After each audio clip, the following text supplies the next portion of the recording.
Telma Santos. I'm Dr. Friday Serrano po, isang member ng PSOA. Umattend po ako ng convention, ng seminar nung sa DAP last year, October.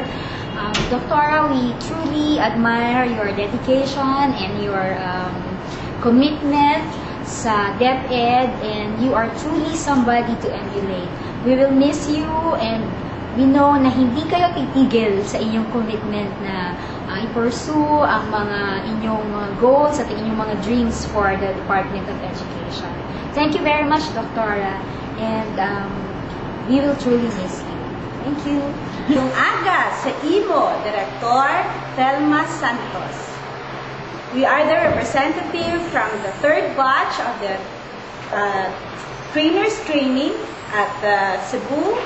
I am representing the Bacolod City, and in behalf of the delegates of the Visayan region, we really want to thank you for extending your support and even for remembering us down there in helping to uplift the school health in our own schools. Thank you so much for remembering us and extending to us your services.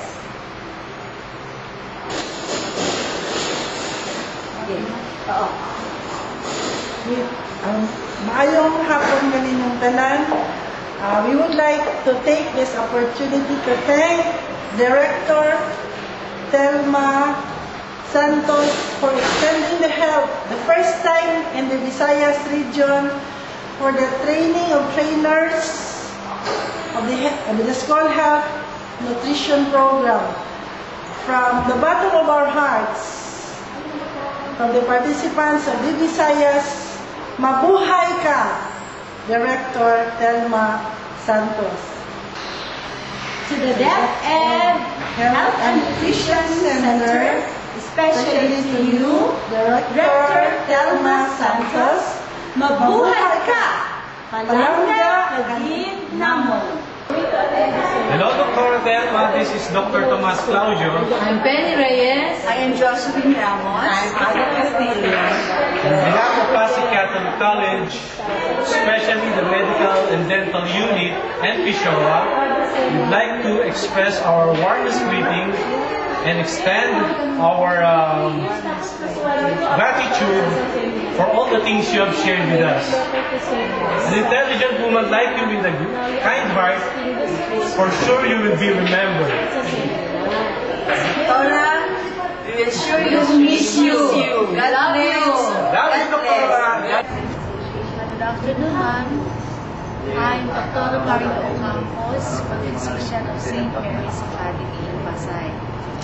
I would like to thank you, ma'am, for being a part of your seminar last February 16 at the Development Academy of the Philippines in Tagaytay. I'm so pleased that I was able to attend this seminar kasi po libre ang accommodation, everything. And I really learned a lot from that seminar.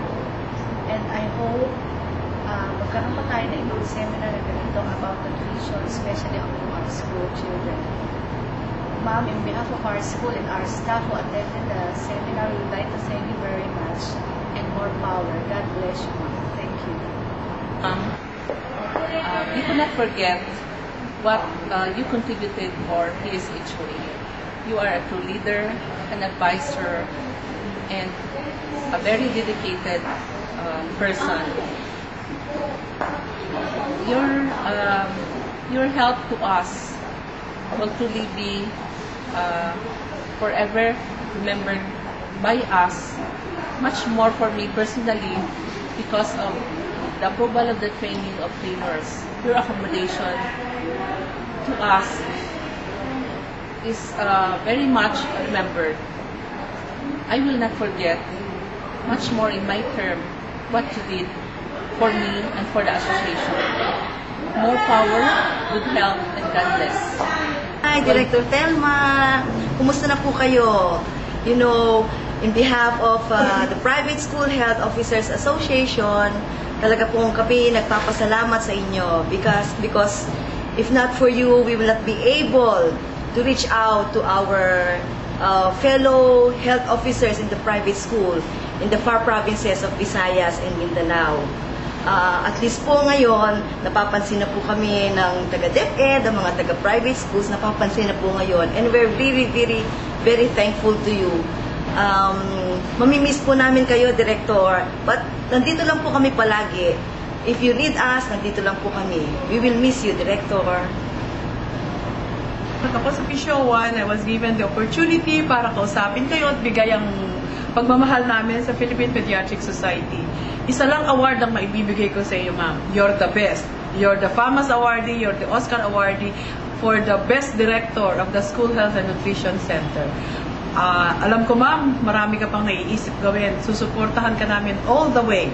Andito kami sa likod mong iyong mga alagad. Salamat.